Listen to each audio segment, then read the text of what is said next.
Veuillez s'il vous plaît accueillir M. Brillant.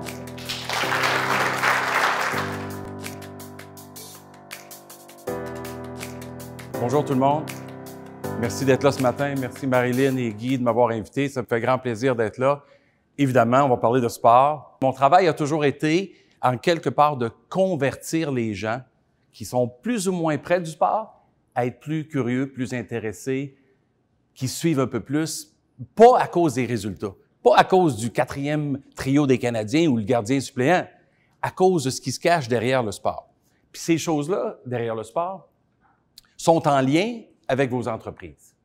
Moi, je crois fermement que toute entreprise devrait être gérée comme une équipe de sport, c'est-à-dire en visant des résultats, en étant basée sur la performance, en ayant de l'imputabilité, de la responsabilité, avec l'excellence comme objectif premier. Le sport, c'est le meilleur modèle. Là, il y a du sport récréatif, il y a du sport de participation, bien sûr. Il y a du sport commercial, où on veut faire de l'argent. Tout le monde veut faire plus d'argent. Mais dans le sport, il y a deux seules choses qui comptent. Gagner des matchs, faire de l'argent. Puis c'est pas nécessairement dans cet ordre-là. Ce que je veux dire par là, c'est que tu peux gagner tes matchs, tu peux être 82 victoires, aucune défaite, puis si tes gradins sont vides, on va mettre les clés dans ta porte, c'est sûr que ça va fermer, parce que tu ne généreras pas les revenus nécessaires. En contrepartie, si tu es toujours plein, puis tu perds tous tes matchs, puis les gens sont au rendez-vous, pas de souci, on est rentable. C'est ça l'objectif. Finalement, il faut jamais perdre de vue. On veut gagner, puis c'est sûr que la victoire affecte l'intérêt général, bien sûr. Mais si on ne gagne pas, mais on offre de la valeur, ça c'est un autre message important aujourd'hui. Le sport, c'est de la business. Partons d'abord avec le fait qu'on compétitionne. J'ai dit on veut gagner, mais ultimement, c'est une business. C'est une business de plusieurs éléments. Puis on va en parler de ces axes-là. Ça, ce sont les ligues générales qui sont dans le sport. Ça, c'est mon parcours dans le sport.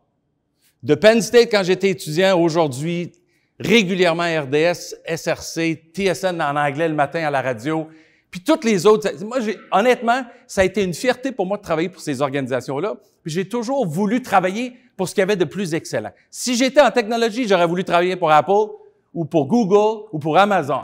Rien de moins. Mon objectif, c'est toujours de cibler, targeter 10 fois plus. Si jamais je me rends pas à 10 fois plus, je serais quand même pas mal mieux que ce que j'aurais fait me fixant des objectifs médiocres. Alors, l'excellence, c'est un des messages dans le sport. Parce que dans le sport, il n'y a pas d'excuse possible d'être dernier au classement. Il n'y en a pas. C'est inexcusable. Ce qui arrive aux Canadiens, là, c'est inexcusable. Tu peux pas partir de la finale de la Coupe Stanley l'année passée, en finale, à pareille date l'an dernier, puis te retrouver une saison plus tard, 32e au classement. Quelle entreprise accepterait des résultats comme ça? Fait que moi, ce que j'essaie de faire, c'est le parallèle entre vos business puis le sport. Comment décortiquer ça? Fait que quand je vais à la radio le matin avec Paul Arcand ou les autres, c'est pas pour parler de sport, c'est pour expliquer le contexte, donner de la perspective à une décision qui s'est prise. Comment ça se fait qu'on paye des joueurs de la NBA 50 millions par année? Comment ça se fait qu'un stade sportif à Los Angeles, il y a 2 ans, le SoFi Stadium, j'ai une photo, a coûté 5,5 milliards?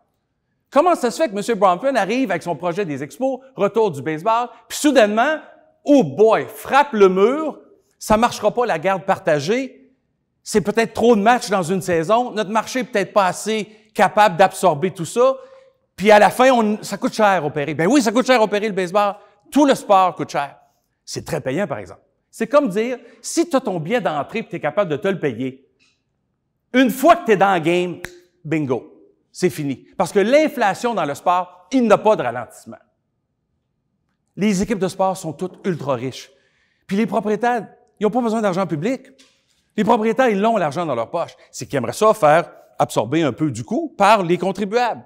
Mais à la fin, les contribuables, quand on leur demande de payer pour des stades sportifs ou toutes sortes d'autres contributions, c'est qu'on est en train de leur dire « Aidez-moi à payer mon jet privé parce que je suis un ultra-milliardaire propriétaire d'équipe, j'ai besoin de votre financement. » Voyons donc.